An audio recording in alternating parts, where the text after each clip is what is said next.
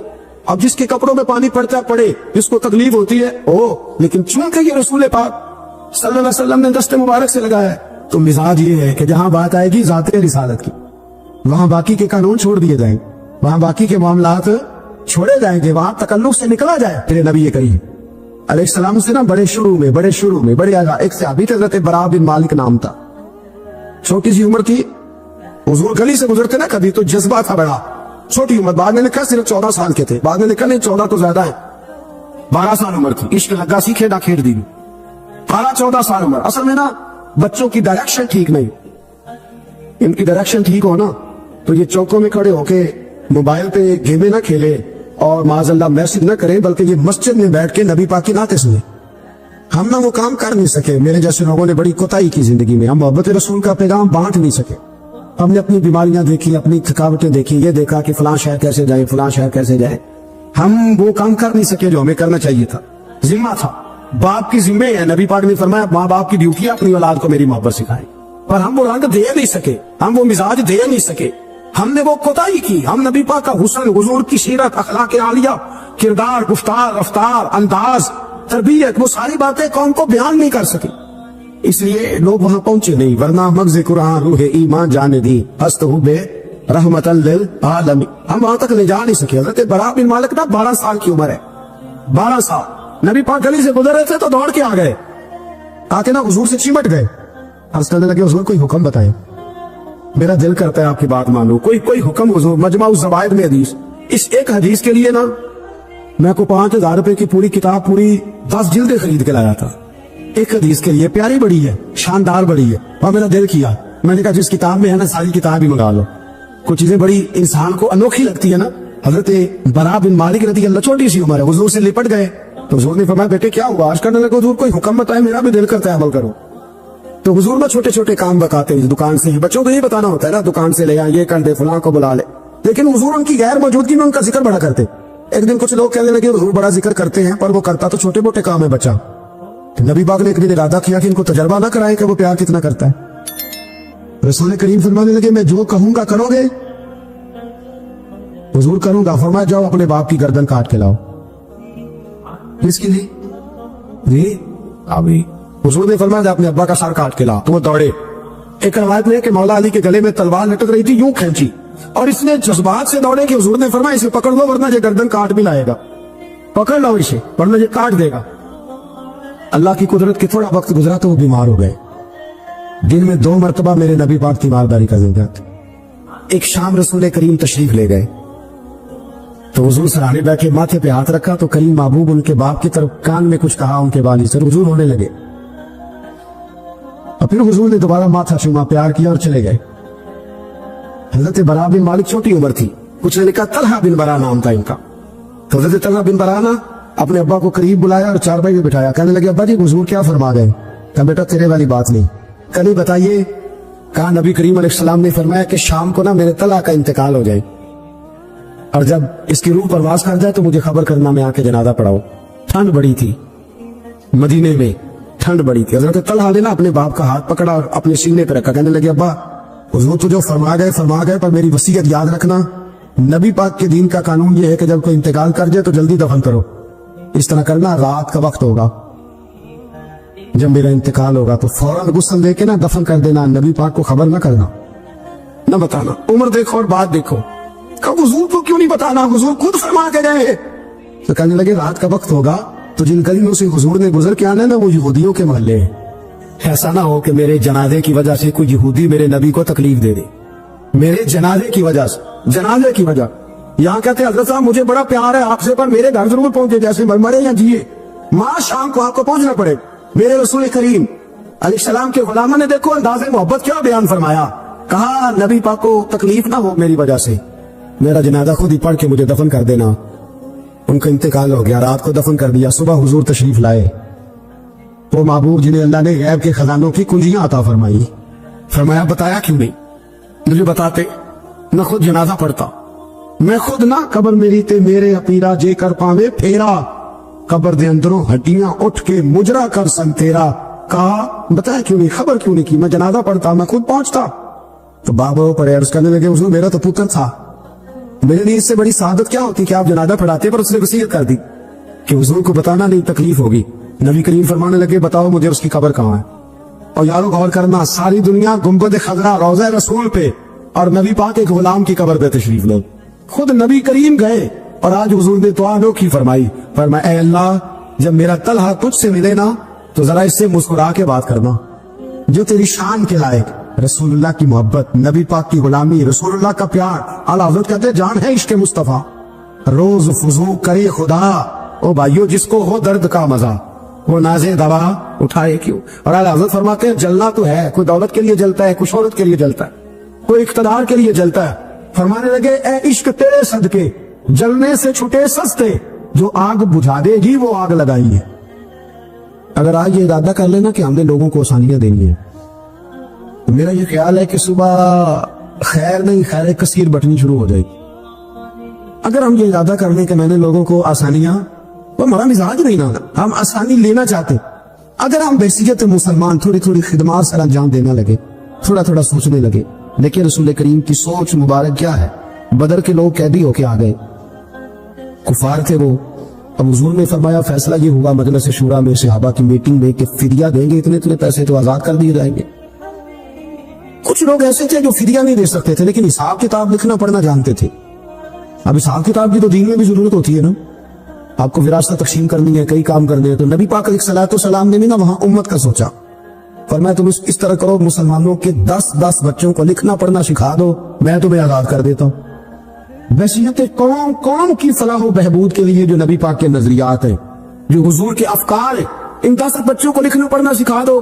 یار میری سوچ ہمیشہ یہ رہتی ہے کہ میرے بچے لکھ پڑھ جائیں، یہ کیوں نہیں سوچتا کہ میرے محلے کے سارے بچے اگر پڑھ جائیں گے تو یہ محلہ پڑھے لکھے لوگوں کا محلہ کہلائے گا، میرے سویت لوگ کہیں گے کہ بڑی شستہ آبادی ہے۔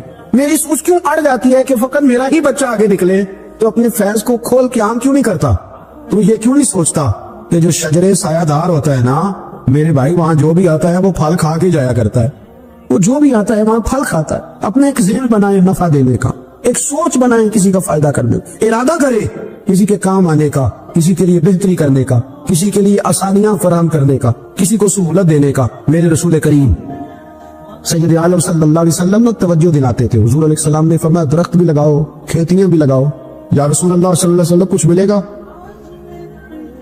تو حضور نے فرمایا اس کھیت سے، اس درخت سے جب تک کوئی جاندار فائدہ اٹھاتا رہے گا اللہ تمہارے نام اعمال میں نیکیاں درج فرماتا رہے۔ کوئی درخت ہی لگا دو، کچھ کاری دو۔ محمود غزنوی گزر رہے تھے تو ایک بوڑھے کو دیکھا، اس کے ہاتھ کامتے ہیں تو پھر بھی وہ زمین کھود رہا ہے اور ایک درخت لگا رہا ہے۔ تو محمود غزنوی اس بوڑھے کو دیکھ کے نا تو بڑے حیران ہوئے، اس کے قریب گئے۔ تو دو قسم کی سوچیں ہوتی ہے نا، ایک یہ سوچ ہوتی ہے کہ بڑا لالچی ہے، اس عمر میں بھی یہ کیا کر رہا ہے، یہ بھی سوچ ہوتی، اور ایک سوچ ہی ہوتی ہے کہ یار کتنا بھلا آدمی ہے، دیکھو ابھی محنت کر کے گزر رہا۔ سوچ ہی ہے نا، منفی کر لے یا مثبت کر لے۔ تو محمود غزنوی آگے بڑھے اور آگے بڑھ کے نا تو آپ اس بوڑھے سے کہنے لگے کہ بابا یہ کیا کر رہے ہو؟ تو کہنے لگے میں درخت لگا رہا ہوں۔ تو کہنے لگے بزرگوں اب آپ کی جو عمر ہے نا، یہ عمر نہ تو آپ اس کے پھل کھا سکیں گے، نہ چھاؤں میں بیٹھ سکیں گے، اور آپ کو تکلیف بھی بڑی ہے۔ تو بابا جی محمود کو جانتے ہی نہیں تھے، پلٹ کے کہنے لگے بیٹا چلو میں نہیں پھل کھاؤں گا تو میرے پوتے تو کھائیں گے نا، میرے نواسے تو کھائیں گے نا، تو آپ چھوڑے مجھے، میں تو اگلی نسلوں کا بھلا کر رہا ہوں۔ اب یہ سوچ ہماری بڑی کم ہوتی۔ حضور نے فرمایا تم میں سے بہتر وہ ہے جو لوگوں کے حق میں۔ اب یہ ایک جملہ حدیث پاک کا اگر ہم صحیح طرح اپنی زندگی میں نافذ کر لینا اتنا ہی، یار میں نے بہتر بننا ہے، اپنے بچوں کے حق میں بھی، بہن بھائیوں کے حق میں بھی، بیوی اور سسرال کے حق میں بھی، ننیال اور ددیال کے حق میں بھی، میں نے ان کا کوئی نہ کوئی نفع کرنا ہے۔ یہ حضور کی ایک حدیث انسان کو اتنا بڑا مقصد دے دیتی ہے نا، ساری زندگی بندہ لگا سکتا ہے، ساری زندگی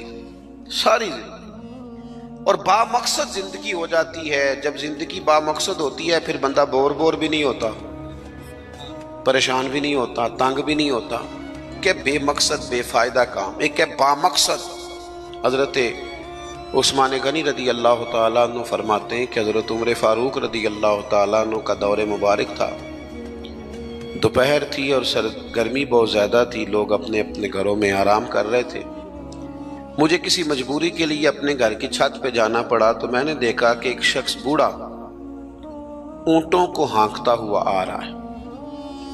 میرے ذہن میں خیال آیا کہ یار ساری دنیا دوپہر کو سو رہی ہے، شدت کی دھوپ ہے، آپ بھی سو جاتے، عصر کے وقت آپ اونٹوں کو چلا لیتے، یہ کون ہے جو اس وقت بھی؟ کہتے میں کچھ دیر رک گیا، لیکن جیسے ہی وہ میرے قریب آئے، وہ کوئی عام آدمی تو نہیں، وہ تو حضرت عمر فاروق ہے رضی اللہ تعالیٰ۔ آپ فرماتے ہیں کہ میں جھٹ سے سیڑھیوں سے نیچے اترا اور میں نے جناب عمر سے عرض کی کہ حضور اس وقت آپ؟ فرمانے لگے یہ مال غنیمت کے 2 اونٹ بھاگ گئے تھے، انہیں پکڑنے گیا تھا۔ میں نے عرض کی حضور کسی غلام سے کہہ دیتے۔ فرمانے لگے مسلمانوں کے مال کی حفاظت کی ذمہ داری میری ہے، غلام کی تو نہیں نا۔ اب ایک مقصد ہے نا کہ میں نے ایک ڈیوٹی کرنی ہے، میں نے ایک خدمت کرنی ہے۔ میں طالب علموں سے کہتا ہوں، علماء سے نہیں، طلباء سے میں کہتا ہوں آپ سارا دن کیوں شکوہ کرتے ہیں؟ آپ کمیٹی کی مسجد سمجھ کے اس کی خدمت نہ کریں، اللہ کا گھر سمجھ کے کریں۔ مسجد کمیٹی کی نہیں ہوتی، مسجد اللہ تعالیٰ کا گھر ہوتی۔ اللہ کا گھر جان کر آپ اس کی خدمت کریں گے تو آسانی ملے گی۔ میری بات پر توجہ کریں جی، بیٹھ جاؤ بیٹا، اللہ آپ کو خوش رکھے۔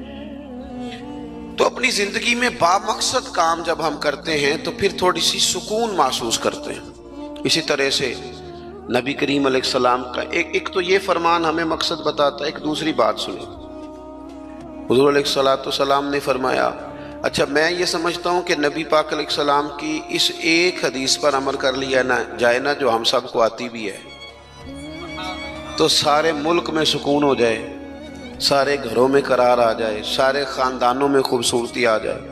حضور علیہ السلام نے فرمایا تم میں سے کوئی اس وقت تک مومن نہیں ہو سکتا جب تک اپنے بھائی کے لیے بھی وہی پسند نہ کرے جو اپنے لیے پسند کرتا ہے۔ آتی ہے نا سب کو حدیث پاک؟ ہاں نہ تو کرو نا، چلو جس کو نہیں بھی آتی تھی اس نے ابھی سن تو لی ہے نا۔ حضور نے فرمایا تم میں سے کوئی اتنی دیر تک مومن ہو سکتا جب تک وہ جو اپنے لیے پسند کرتا ہے وہی اپنے بھائی کے لیے بھی۔ حدیث ہے نا، آپ نے سنی ہوئی ہے نا، ایسے ہی ہے، ایسا ہوتا بھی ہے کہ ہم جو اپنے لیے پسند کرتے ہیں وہی بھائی کے لیے بھی کرتے ہیں، ہوتا ہے ایسے۔ ہم پتہ کیا کرتے ہیں، دکان پہ کپڑے خریدنے جائیں نا تو کہتے ہیں یار کوئی کپڑے دکھا، سوٹ سلوانا ہے، تو 2-4 جوڑے خود لے لیے، پھر اسی انہوں آکید ہے ہوں کوئی دین دوان والے بھی وکھا، وہ کڑے ہوندے نا جڑے پان والے نہیں ہوندے۔ ایسی بات ہی ہے نا، اب جو دینے ہیں وہ بھی، یعنی وہ بڑا نیکی کر رہا ہے امیر آدمی، اپنے نوکر کو کپڑے دے رہا ہے، کہتا ہے یہ بالکل ٹھیک ہے، میں نے بس 2 دفعہ ہی پہنا پہ نیا، بالکل وہ بھائی نواں ہوتا تو نہیں سی دینا، بالکل ٹھیک ہوتا تو دیتا۔ ہم کیا کرتے ہیں، ہم ماحول اس طرح کا ہم نے بنا لیا ہے کہ اپنی ذات، اپنے بچے، اپنا گھر، اپنا ادارہ اس میں بند ہو جاتے ہیں۔ ایک سوچ جو امت کی سوچ ہے، جو قومی اور عالمی سوچ ہے، اس سوچ کے مطابق ہم کوئی کام نہیں کرتے جب تک کہ ہم حضور کے اس مقدس فرمان پر نہیں غور کرتے کہ جو میں نے اپنے لیے پسند کرنا ہے وہی اپنے۔ تو مجھے بتائیے جب یہ سوچ ہوگی تو کوئی بندہ ملاوٹ والی چیز بیچے گا، غلط چیز سیل کرے گا، دنیا کو دھوکہ دے گا؟ لیکن ہم تو غور ہی نہیں کرتے، بس حدیث سن لی، معاملہ ختم ہو گیا۔ آپ دیکھیں امام غزالی فرماتے ہیں نبی پاک علیہ الصلوۃ والسلام کے ساتھ حضور کے غلام تھے، ایک درخت پر محبوب نے اشارہ کیا کہ یہاں سے 2 مسواکیں اتاریے، سادی سی بات ہے نا، مسواکیں اتار لی گئیں، خادم اتار لایا، اس نے لا کے حضور کی بارگاہ میں پیش کی۔ ایک مسواک بالکل سیدھی تھی، ایک تھوڑی ٹیڑھی تھی۔ اب مسواک تھوڑی ٹیڑھی بھی ہو تو دانتوں پر چلنے سے انکار تو نہیں نہ کرتی، نہ کوئی دانت صاف کرنے میں کوئی حرج ہوتا ہے، تھوڑی سی ٹیڑھی تھی، ایک ذرا سیدھی تھی۔ تو نبی کریم علیہ السلام کی خدمت میں غلام نے دونوں پیش کر دی تو محبوب نے ٹیڑھی مسواک رکھ لی اور سیدھی حضور نے غلام سے فرمایا کہ یہ آپ آج کل تو یہ کام الا ماشاءاللہ مذہبی لوگ بھی نہیں کرتے۔ میں ایک جگہ دینی مدرسوں کے اہتمام کرنے والے جو لوگ تھے ان کی میٹنگ تھی، تو وہاں ایک صاحب نے بڑا تقویٰ بیان کیا، کہنے لگا میں نے کبھی مدرسے کی روٹی نہیں کھائی، حالانکہ مدرسے کا محتمم ہوں، میں نے نہیں کبھی چکھی، اتنا پرہیزگار ہوں۔ بعد میں میری باری آئی تو میں نے کہا جی میرا خیال ہے کہ آپ وہی روٹی کھایا کریں جو مدرسے میں پکتی ہے، آپ تقویٰ بدل دیں۔ آپ کو پتا تو وہ بیچارے بچے کھاتے کیا ہیں، جو کچھ کمیٹی کے صدر کے گھر پکتا ہے اور جو محتمم کے گھر پکتا ہے اسے غور کرنی چاہیے کہ طلباء کو وہی دے رہا ہے، ان کے ساتھ بھی رویہ وہی ہے۔ کیوں نہیں ان چیزوں کو سمجھتے کہ ہمیں نبی پاک علیہ السلام نے کن مقاصد حیات سے آگاہ کیا؟ اللہ کے حبیب علیہ السلام نے فرمایا ٹیڑھی مسواک مجھے دے دو۔ عرض کی حضور میرے ماں باپ قربان ہو، میری روح میری جان قربان ہو، آپ سیدھی رکھیں۔ حضور نے فرمایا نا بھئی میں نے خود ہی تو امت کو قانون دیا ہے کہ مومن وہ ہے جو اپنے لیے پسند کرے وہی اپنے بھائی کے لیے بھی پسند کرے۔ اخلاقاً ایک بات اپنے دل سے پوچھیں، میں اپنے آپ سے پوچھوں، کیا ہمارا بہو کے بارے میں بھی وہی ذہن ہے جو بیٹی کے بارے میں؟ وہ ساری گنجائشیں، وہ ساری معافیاں جو بیٹی کو ملتی ہیں، اور نہیں ابھی بچی ہے تو نہیں ابھی چھوٹی ہے تو نہیں ہم نے ابھی کام کرائے نہیں تو نہیں ابھی مطلب اس پر کوئی بوجھ ڈالا نہیں تھا تو نہیں ذرا یہاں ماحول اور تھا، یہ جتنی کہانیاں بیٹی کے حق میں یاد ہوتی ہیں۔ مومن تو وہ ہے نا جو اپنے لیے پسند کرے وہی اپنے، تو یہ ساری کہانیاں بہو کے حق میں کیوں نہیں یاد آتی؟ یہ کیوں نہیں یاد آتی؟ یہ جو ہم اپنے داماد کو مشورہ دے رہے ہوتے ہیں کہ چل پتر غصہ نہ کر، آہستہ آہستہ ٹھیک ہو جائے گی، تو یہ والا مشورہ اپنے بیٹے کو کیوں نہیں دیتے بہو کے حق میں؟ خدا کے بندو، جب مومن کے اعلیٰ اخلاق ہوتے ہیں، اس کے مقاصد حیات بڑے ہوتے ہیں، وہ چھوٹی چھوٹی کچی کمزور باتیں نہیں کرتا، خود غرض زندگی نہیں گزارتا، اس کا یہ سٹیٹس ہی نہیں ہوتا کہ بس اپنی ذات سے شروع ہو اور اپنی ذات پر وہ ختم ہو جائے۔ وہ بڑی باتیں کرتا ہے، بڑے خیالات کا مالک ہوتا ہے، بڑے حوصلے ہوتے ہیں اس کے، اس کا ظرف بڑا ہوتا ہے، اس کی سوچ بڑی ہوتی ہے، اس کا مزاج بڑا ہوتا ہے۔ تو اپنی زندگی کے اندر حضرت بایزید بسطامی رحمۃ اللہ علیہ کا ایک یہودی پڑوسی تھا اور مخالف بھی بڑا تھا، ساری زندگی اس نے حضرت بایزید کی مخالفت کی۔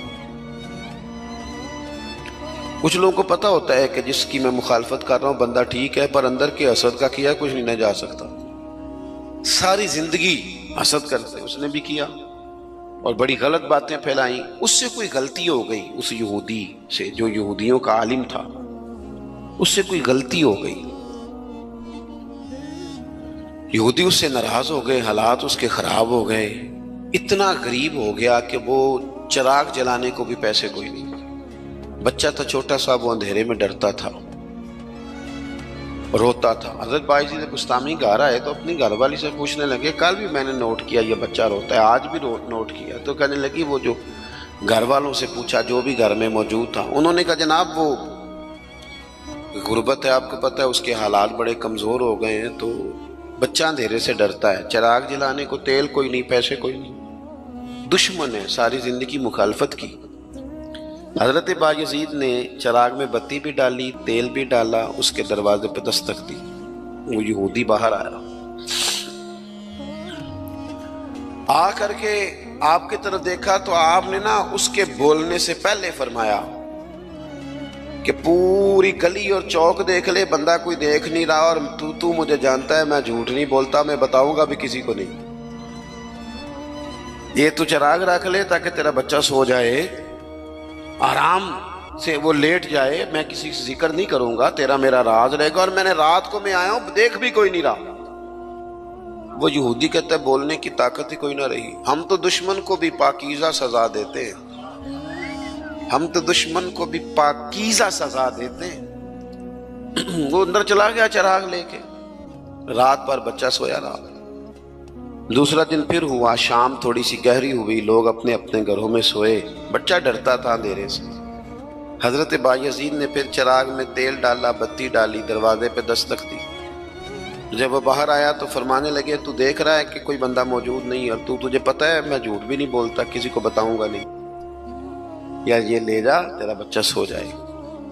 اس نے مخالفت کی ہے ساری زندگی، اس کو دے دیا، اس کا بچہ سو گیا۔ تیسرا دن پھر ہوا، وہی وقت، وہی انداز، وہی باتیں، دستک دے کے کہا کوئی شخص نہیں دیکھ رہا، چراغ لے لے، بتاؤں گا بھی کسی کو نہیں، اور تجھے پتہ ہے میں جھوٹ نہیں بولتا۔ وہ چراغ آپ بڑھا کے دروازہ بند کرنے لگے تھے کہ وہ یہودی زور زور سے چلایا، کہنے لگا باہر آؤ بھی سارے مسلمانوں، نکلو بھی یہودیوں سارے باہر۔ لوگ سارے باہر گلیوں میں آ گئے، کہنے لگے یہ بایزید بسطامی ہے، میں نے ساری زندگی جھوٹے الزامات لگائے، آج جب میری حالت یہ ہے کہ میرے اپنوں سے مجھے کوئی پوچھنے نہیں آتا، اس شخص سے میرے بچے کا رونا نہیں دیکھا گیا، یہ تڑپ گیا ہے کہ کسی کا بچہ کیوں روئے، یہ روز مجھے چراغ جلا کے دے جاتا ہے، گھر میں میرے روشنی ہو جاتی ہے، بچہ میرا سو جاتا ہے، پر میں ساری رات نہیں سوتا۔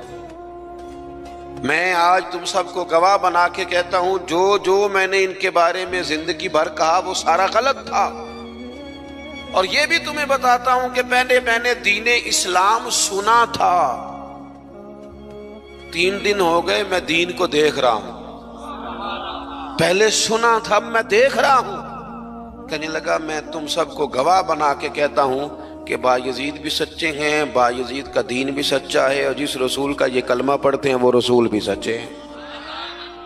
اس نے کلمہ پڑھا اور مسلمان ہو گیا۔ ہمارا یہ حال ہے کہ سگا بھائی کہتا ہے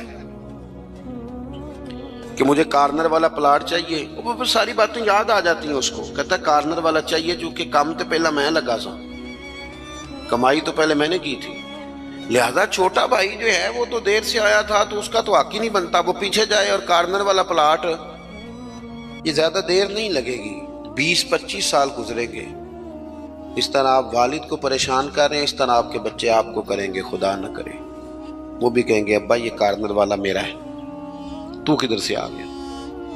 تو حضور نے ہمیں اعلیٰ مقاصد، اعلیٰ اخلاق، اعلیٰ کردار، بڑی باتیں کرنے کا، ہمارے پاس بڑی کہانیاں ہوتی ہیں پر ساری اپنے حق میں، بڑے دلائل ہوتے ہیں پر سارے اپنے حق میں، بڑی باتیں آتی ہیں پر ساری، ہمارے ایک بزرگ کہا کرتے تھے میں ایسے بیوقوفوں کو جانتا ہوں جو کوئی چیز بھی پھینکے نہ تو اپنے گھر میں پھینکتے ہیں، حالانکہ بھولے بھلے بیوقوف اپنے گھر میں پھینکیں۔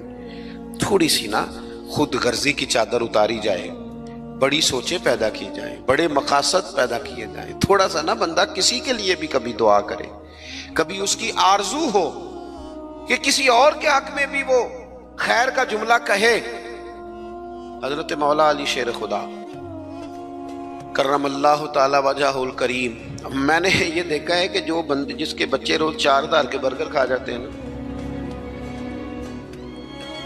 اس کا ملازم اگر کہہ دینا کہ جناب اس دفعہ نا میرے لیے کچھ مشکل آ گئی ہے، کو 5,000 ایڈوانس چاہیے،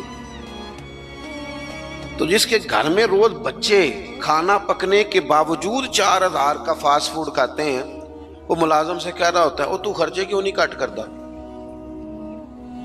اپنی طاقت کے مطابق خرچ کر۔